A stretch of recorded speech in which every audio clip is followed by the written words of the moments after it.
Kumusta sa lahat? Ako si Jose Santos. Ngayon, ating susurin ang paksang. Ang sikreto sa amoy may edad. Paano ito tuluyang mawawala? Isang paksa na marahil ay matagal nang gumugulo sa inyong isipan. Ito ay isang sensitibong usapin. Ngunit napakahalaga bago tayo magsimula, nais kong ibahagi ang isang kwento mula sa aking klinika. Ito ay tungkol sa isang 68 taong gulang na ginang na si Nanay Elena.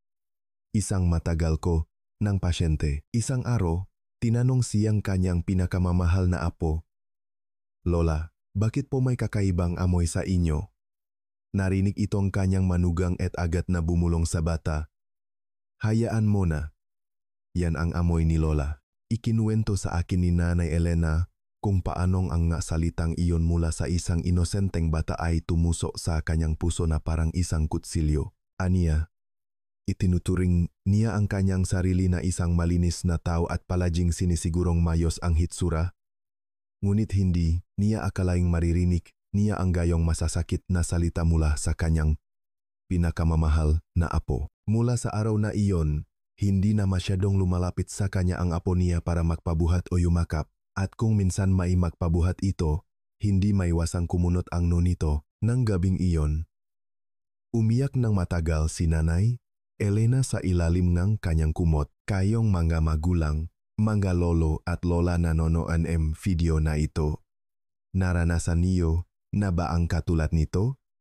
Nararamdaman niyo ba na kapag sumasakay kayo ng bus o jeep, tila laging may bakanteng upuan sa tabi ninyo? Ang inyong mga apo ba sa bahay ay hindi na gaanong malapit sa inyo kumpara nung sila'y maliliit pa?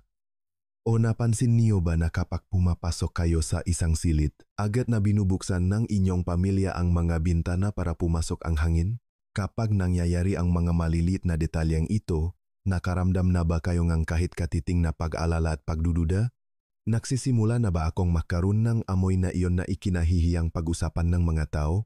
Ngayon, dahil pinanood ninyo ang video na ito, nangangahulugang handa na kayong harapin ang problemang ito. Gagamitin ko ang aking kaalaman at ang pagiging delikadong isang profesional upang bigyan kayong isang tunay na epektibo at napakasimpleng solusyon. Una sa lahat, nais kong bigyang diin na may siyentipikong basehan kung bakit nakakaroon ng espesyal na amoy ang katawan habang tayo ay tumatanda. Tiyak na hindi ito inyong kasalanan at hindi rin ito dahil sa hindi kayo mahilig sa kalinisan. Ang ating katawan ay parang isang makina na tumatakbo sa loob ng maraming dekada.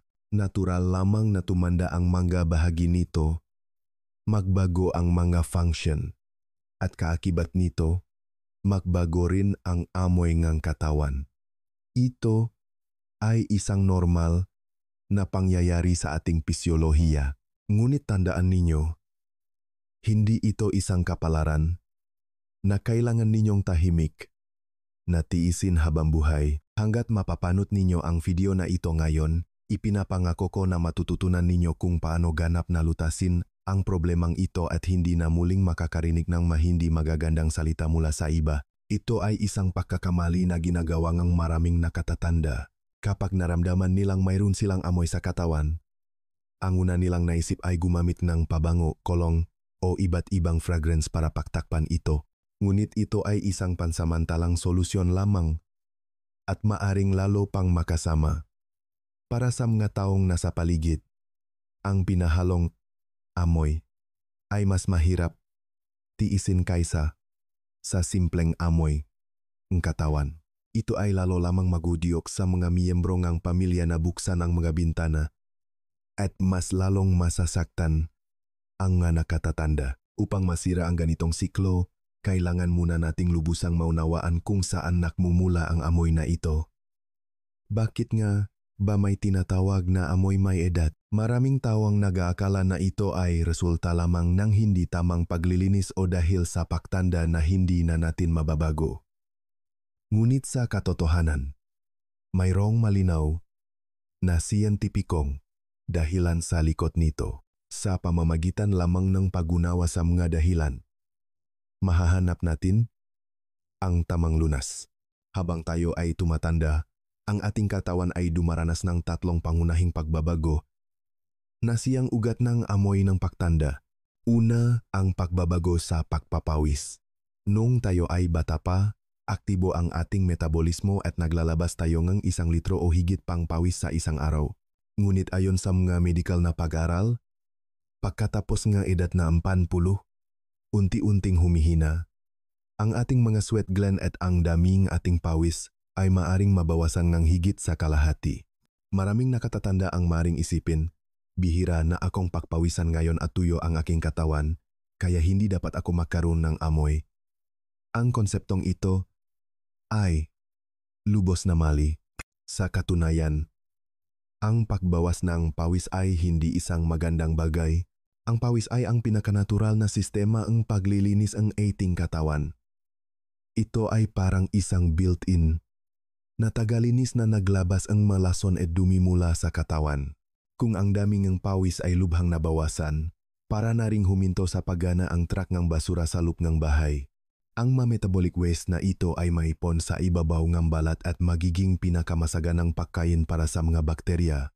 Kapag ang mga bakterya na ito ay dumami at nakdecompose sa mga dumi sa balat, natural na lilikha, ito ngang hindi kanais-nais na amoy.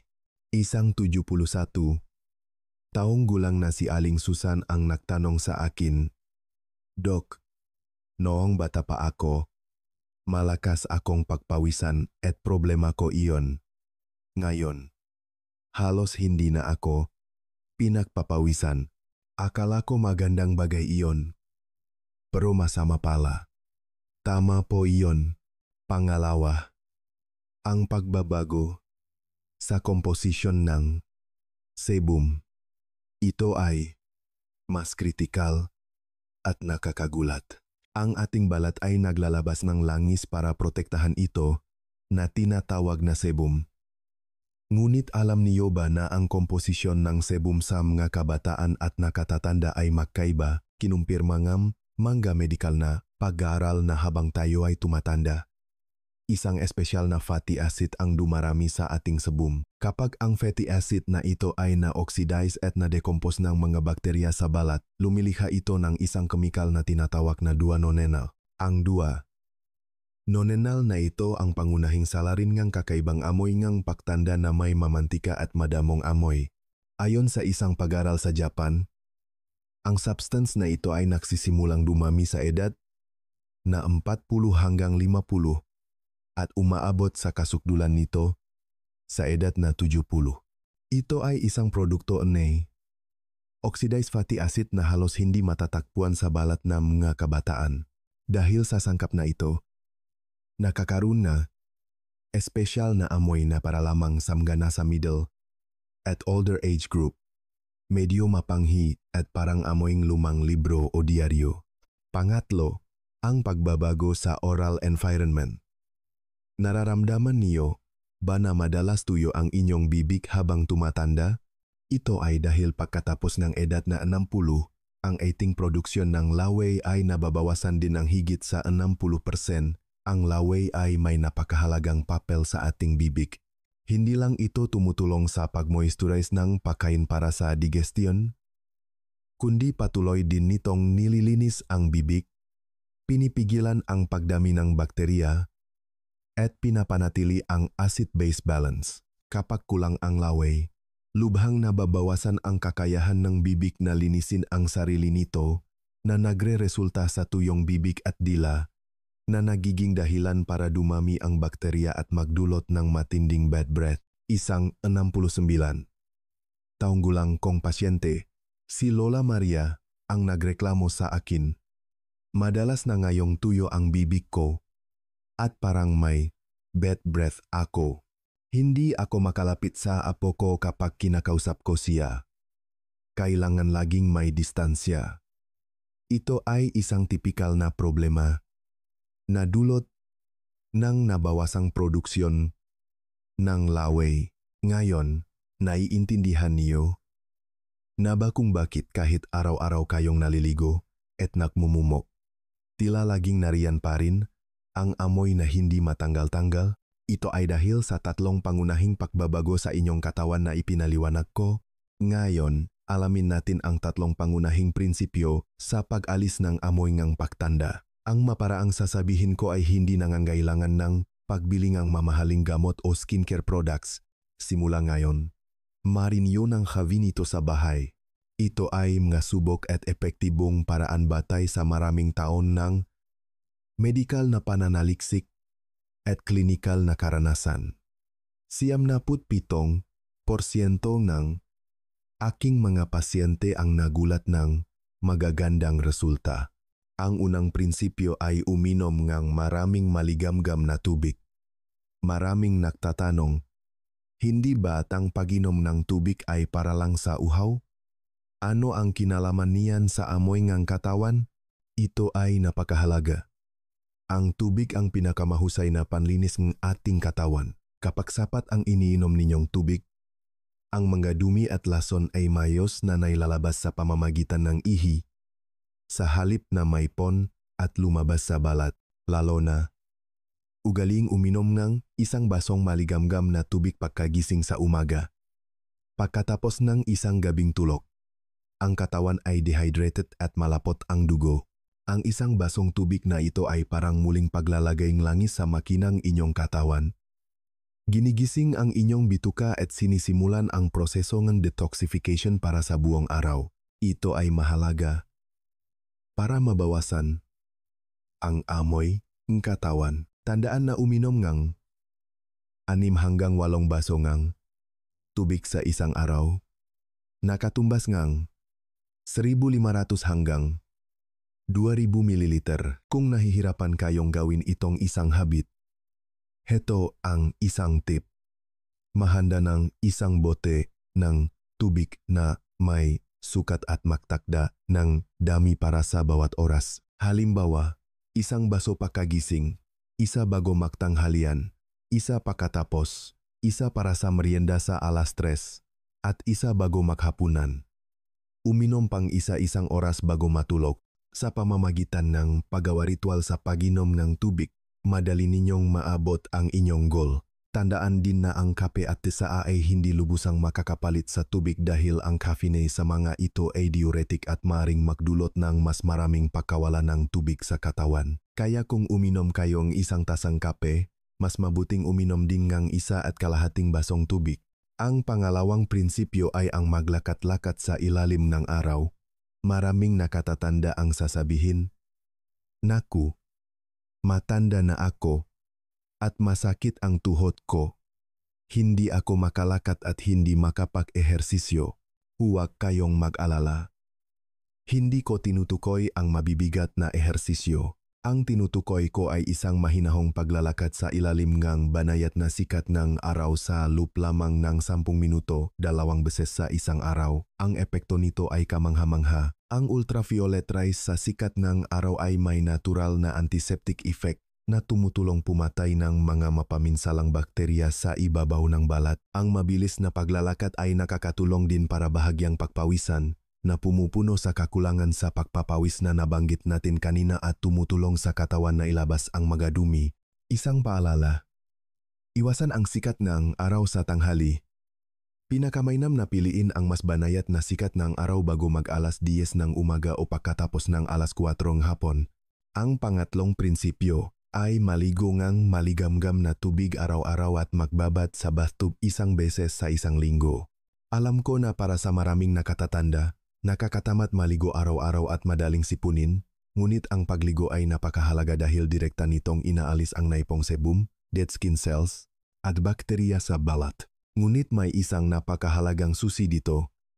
Ang temperatura ng tubig ay hindi dapat masyadong mainit. Maraming tao ang nag-aakala na kailangan ng napakainit na tubig para luminis ang katawan. Ito ay isa na namang malaking maling akala. Ang sobrang init na tubig ay aalisin ang malusok na sebum film sa balat. Sisirain ang proteksyon nito at magudyok sa balat na maglabas ng mas maraming langis na lalong magpapalala sa amoy. Ang pinakaangkop na temperatura ay nasa 38 hanggang 40 degrees Celsius. Ito ay maligamgam na mas mainit ng kaunti sa temperatura ang katawan. sapat na ang isang komportableng maligamgam na paligo. Kung may bathtub kayo sa bahay, lubos kong inirekomenda na magbabat kayo kahit isang beses sa isang linggo. Gumamit ng maligamgam na tubig na nasa 38 degrees Celsius at magbabat ng 15 hanggang 20 minuto. Bubuksan ng maligamgam na tubig ang mga pores sa buong katawan at ang mga dumi na naipon sa loop nito ay lalabas kasama ng pawis. Karamihan sa aking mga pasyente ay nagsabi na pagkatapos magbabat, hindi lang gumanda ang kanilang balat, kundi nabawasan din ng malaki ang kanilang amoy sa katawan. Mga minamahal na manunod, sa pagsunod lamang sa tatlong pangunahing prinsipyong ito, ang amoying pagtanda ay mababawasan ng higit sa kalahati. Ngunit hindi patayo tapos. Ngayon, oras na para ibunyag ang pinakamahalaga at kritikal na sikreto ngayon. Mayroong 3 golden spots kapag naliliho na palakay ninyong nakakaligtan, ngunit dapat ninyong linising mabuti. 70% ang amoy ng pagtanda ay nagmumula sa 3 bahaging ito. Ngunit sa aking obserbasyon, karamihan sa mga tao ay hindi ito nililinis ng maigi. Ang unang mahalagang bahagi ay ang mga tupi-tuping balat. Ngayon, isipin ninyo kung saan may matupi sa ating katawan. Salig lalo na sa batok, sa likod ng tainga, sa kilikili, sa ilalim ng dibdib para sa mga kababayhan, sa pusot, sa singit, sa likod ng tuhod, at sa loop ng siko. Ang mga lugar na ito ay perpektong lugar para sa pagdami ng bakterya dahil nakakapatong ang balat at hindi madaling matuyo ang pawis. Dahil hindi mahahangginan, perpekto ito para sa bakterya. Maraming tao ang simpleng binabanlawan lang ang mga ito o tuluyang kinalilimutan, lalo na ang batok at likod ng tainga. Dahil hindi nakikita, madaling makalimutan. Ngunit, ang 2 lugar na ito ay may napakaraming sebaceous glands at malakas ang amoy.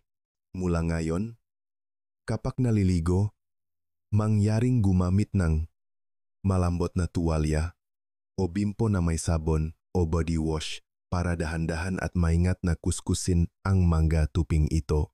Tandaan, dahan-dahan lang at huwag kakamutin. Huwag kuskusin na parang naglilinis ang kaldero para hindi masira ang balat. Ang pangalawang mahalagang bahagi ay kung saan makapal ang buhok. Kasama rito ang anit, kilikili, at dibdib o tiyan ng mga nakatatandang lalaki. Ang mamabuho na bahagi ay mas madaling kapitan ng pawis at sebum na parang isang lambat na sumasalo sa lahat ng dumi, lalo na ang anit. Maraming nakakalimot dito at inisip na ang pag-shampoo ay para lang sa buhok. Mali po iyon. Ang susi sa pag-shampoo ay ang paglilinis ng anit. Kapag nag-shampoo, siguraduhin gamitin ang dulo nga daliri, hindi ang kuko, para maingat na masahihin ang buong anit para matanggal ang langis at dumi sa paligid ng mga hair follicle. Dagdag pa, ang mga nakatatandang lalaki na may mas maraming buhok sa dibdib o tiyan ay kailangan ding magbigay ng espesyal na atensyon sa kalinisan kapag naliligo. Gumamit ng sapat na sabon o shower gel para makagawa ng maraming bula para malinis ng husto ang mabahaging ito. Ang pinakamahalaga pagkatapos maligo ay tuyuin ang mga ito gamit ang malinis na tuwalya. Ang mamasa-masang lugar ay pugat ng bakterya. Ang pagpapanatiling tuyo ang susi sa lahat. Ang pangatlong mahalagang bahagi ay kung saan mas maraming sweat glands. Kabilang dito ang talampakan, pagitan ng madaliri sa paa, palat, at ang ating likod. Ang distribusyon ng sweat gland sa mga bahaging ito ay siksik, kaya madaling maglabas ng amoy. Lalo na ang ating nga ba na buong araw, nasa loop ng sapatos na hindi nahahanginan. Ang init at moisture ay paraiso para sa bakterya at amag. Ang amoy sa paa ay hindi lang hindi maganda, kundi kumakalat din sa pantalon at medyas, na nakakaapekto sa buong katawan. Kapag hinuhugasan ang paa, Siguraduhing buksan ang bawat pagitan ng daliri para malinis at tuyuin itong mabuti. Kung maari, magsuot ng medyas na purong cotton na mas magaling sumipsip ng pawis. Magpalit ng sapatos araw-araw at magkaroon ng 2 hanggang 3 pares na pinagpapalit-palit para bigyan ng sapat na oras ang bawat isa na mahanginan at matuyo.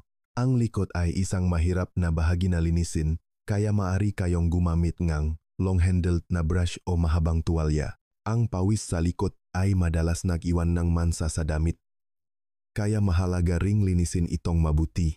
Paalala muli, kapag nililinis ang 3 mahalagang bahaging ito, gumamit ng maligamgam na tubig, hindi masyadong mainit, at pumili ng sabon o body wash na may mild ingredients at walang sobrang pabango. Ang sobrang bango ay maaring makairita sa balat. Pagkatapos maligo, mahalaga ring maglagay ng simpleng lotion o cream para ma-moisturize ang balat. Ang tuyong balat ay mas madaling makbalat at makaroon ng dead skin cells, na isa ring pinakmumulan ng amoy, lalo na sa matuyong buwan. Mas mahalaga ang moisturizing. Simula sa inyong paliligo ngayong gabi, maingat at dahan-dahang linisin ang 3 mahahalagang bahaging ito. Sa loob lamang ng 1 linggo, mararamdaman ninyo ang pagkakaiba sa reaksyon ng inyong pamilya. Sunod, pag-usapan natin ang pagpapabuti ng inyong diet at lifestyle. Ang bahaging ito ay napakahalaga rin. Marami sa aking mapasyente ang nagtatanong, Dok, bukod sa pagligo, may iba pa bang paraan para mapabuti ang kondisyon mula sa loob? Siyempre, ang pagkain natin araw-araw ay may malaking impluensya sa amoy ng ating katawan. 60 taong gulang na si Tia Zeng ang nagtanong sa akin, mahilig po ako sa bawang at sibuyas. Maari po bang iyon ang dahilan ng amoy ko? Isa na naman itong karaniwang maling akala. Sa katunayan, bagamat ang mga matatapang na pampalasa tulad ng bawang, sibuyas, at luya ay maaring makaapekto pansamantala sa hininga, naglalaman naman ang itong malalakas na antioxidants na sa katagalan ay makakatulong na mabawasan ang amoy ng pagtanda. Una, kumain ng mas maraming antioksidan na pagkain. Ang salitang antioksidan ay parang teknikal. Sa madaling salita, ito ay mga pagkain na tumutulong sa ating katawan na labanan ang pagtanda at pagkasira. Ang ating katawan ay parang isang binalatang mansanas. Kapag hinayaan sa hangin, dahan-dahan itong mangingitim. Ito ang oxidation. At ang salarin sa amoy ng pagtanda, ang 2, nonenal, ay produktong sebum oxidation. Kaya, ang pagkain ng mas maraming antioksidan na pagkain ay tumutulong labanan ang oxidation na ito mula sa loob. Ano-ano ang pagkain mayaman sa antioxidants? Halimbawa, bell peppers, kamatis, mansanas, strawberries, blueberries, green tea, mani, brown rice, at iba pa, lalo na ang makukulay na prutas at gulay, tulad ng pula, lila, kahel, at dilaw, ay karaniwang mayaman sa antioxidants. Pangalawa, kumain ngang mas maraming prutas at gulay na mayaman sa tubig, tulad ng pipino, pakwan, peras, at kamatis. Ang mga ito ay tumutulong sa ating katawan na mas epektibong mailabas ang mga dumi. Mayroon silang natural na diuretic effect at tinatanggal ang mga lason sa katawan kasama ng ihi. Kung nahihirapan kayong kumain ng prutas at gulay, maaari ninyong i-blender ang mga ito para gawing juice at uminom ng 1 baso araw-araw. Pangatlo, panatilihing malinis ang bibig. Ang pagsisipilyo 2 beses sa isang araw ay hindi sapat. Tandaan na sipiliyuhin din ang dila. Ang ibabaw ng dila ay puno ng maliliit na umbo na tinatawag na papilay, kung saan naipon ang matira-tirang pagkain at bakterya na bumubuong puti o madilaw na tongkoting. Ito ang pangunahing sanhing bad breath. Bukod sa dahan-dahang pagsipilyo, gamit ang toothbrush. Bumili ng tongue scraper para mas epektibo. Dahan-dahang kayurin ang dila mula sa likod papunta sa dulo 1 beses sa isang araw. mapapansin ninyo ang malaking pagkakaiba. Ang pagnguyang sugar-free gumpak katapos kumain ay nakakatulong din sa produksyon lawe na lumalaban sa dry mouth at bad breath. Daw. Ang bad breath. Daw. Come. Daw. Pangapat, bawasan ang pag-inom ng alak. Ang alak ay nagdudulot ng dehydration at nagpapalala ng amoy ng katawan. Kapag ang alak ay na-breakdown sa atay, lumilikha itong acetaldehyde. Ang substance na ito ay inilalabas sa pamamagitan ng pawis at hininga na lumilikha ng hindi magandang amoy ng hangover. Sinabi ngang 70 taong gulang na si Mang Carlos. Dati, umiinom ako ngang 2 basong gin araw-araw. At iyon pala ang sanhi ng amoy sa kwarto ko. Sinunod ko ang payo ng doktor at huminto ako sa pag-inom. Pinalitan ko ng barliti. Pagkatapos ng 1 buwan, sabi ng asawa ko, malaki ang ipinagbago ng amoy. Panglima, kumain ng sapat na dietary fiber. Ang constipation ay isa pang nakatagong dahilan ng amoy sa katawan. Kung ang dumi ay matagal na nananatili sa bituka, ang nalason dito ay muling sinisipsip ng katawan at inilalabas sa pamamagitan ng ating mga pores. Kaya kumain ng mas maraming brown rice, whole grains, gulay at prutas. Ang napakaing mayaman sa fiber ay pumipigil sa constipation at nagpapanatili ng malusok na bituka. Kung hindi ninyo sisimulan ang paraang ito ngayon, mag-aaksaya lang kayo ng pera sa mga mamahaling produkto na hindi naman epektibo. Sa pamamagitan ng mga maliliit na pagbabagong ito sa diet at oral hygiene, makikita ninyo ang malaking pagkakaiba. Ang mga magagandang habit na ito ay hindi lang para mabawasan ang amoy ng pagtanda, kundi para rin sa inyong pangkalahatang kalusugan. Panghuli, pag-usapan natin ang paglilinis ng mga damit at gamit. Ang madamit at gamit sa bahay ay may malaking epekto rin. Nabanggit natin kanina na ang 2 nonenal ay fat-soluble at madaling dumikit sa matela. Kahit na malinis ang inyong katawan, kung ang madamit na isinusuot ninyo o ang beddings na hinihigaan ninyo ay mayroon pa ring lumang amoy, masasayang lang ang lahat. Una, labhan ng madalas ang mga damit at underwear. Kahit mukhang malinis pa, dapat labhan na ito pagkatapos may suot ng 1 beses. Ito ay dahil ang pawis at sebum mula sa ating katawan ay naiwan sa damit na maaring umasim sa loop ng aparador, lalo na sa mainit na panahon. Dapat mas madalas maglaba. Ang underwear ay dapat labhan araw-araw. Pinakamainam, na pumili ng purong koton dahil mas sumisipsip ito ng pawis at mas presko. Pangalawa, labhan din ng madalas ang mga bedsheet, punda, at kumot. Halos 1/4 ating araw ay ginugugol natin sa kama. Sa panahong ito, maraming pawis, sebum, at balakubak ang naipon sa ating maunan at kumot. Ito ay magiging pugat ng bakterya at dust mites na nakdudulot ng kulop na amoy. Lubos kong inirekomenda na labhan at palitan ang inyong beddings kahit 1 beses sa 1 linggo. Kung maaari, ibilat ang ito sa araw, lalo na ang mapunda, dahil ang ating ulo at mukha ang may pinakaaktibong sebum secretion. Pangatlo, ayusin din ang mga sapatos at medyas. Ang amoy mula sa paa ay nalilipat sa sapatos at medyas. Ang medyas ay dapat palitan at labhan araw-araw. May amoy mula sa paa, mahanda ng 2 hanggang 3 pares para pakpalit-palitin at bigyan ng bawat pares ng kahit 1 araw para mahanginan at matuyo. Maaari niyo ring lagyan ng baking soda ang loob ng sapatos para sumipsip ng moisture at amoy. Pangapat, laging buksan ang mga bintana para sa ventilasyon. Habang mas matagal kayo sa loob ng bahay, mas madaling maipon ang amoy sa isang saradong espasyo. Mangyaring buksan ang mga bintana ng 10 minuto kahit 2 beses sa isang araw.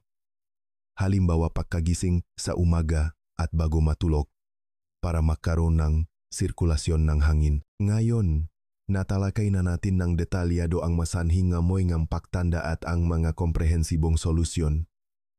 Ang mga paraang ito ay halos walang gastos at maaring simulan agad ngayon. Hindi ito mga mamahaling produkto o komplikadong hakbang, kundi mga simpleng habit na madaling gawin. Tandaan po natin na ang ating pagsisikap na alisin ang amoy na ito ay hindi lamang para sa amoy, kundi para muling makamit ang isang mas malusog, mas kumpiyansa, at mas masayang paktanda. Ang mga maliliit na pagbabagong ito ay maaring agad na mapabuti ang inyong relasyon sa pamilya, mapalakas ang inyong pakikipagkapwa, at higit sa lahat, may balik ang inyong sariling kapanatagan at kumpiyansa. Huwag hayaang maging hadlang ang amoy na ito sa inyong pakikipagkaibigan. Huwag palampasin ang mahahalagang sandali kasama ang inyong mga apo, at huwag hayaang maramdaman ninyo ang kalungkutan kung sa tingin ninyo ay nakatulong ang video na ito ngayon. Huwag kalimutang i-click ang like. At higit sa lahat, mangyaring ibahagi ang mahalagang impormasyong ito sa lahat ng inyong mahal sa buhay. Hanggang dito na lamang po ang ating pagbabahagi. Makita-kita tayong muli sa susunod na pagkakataon.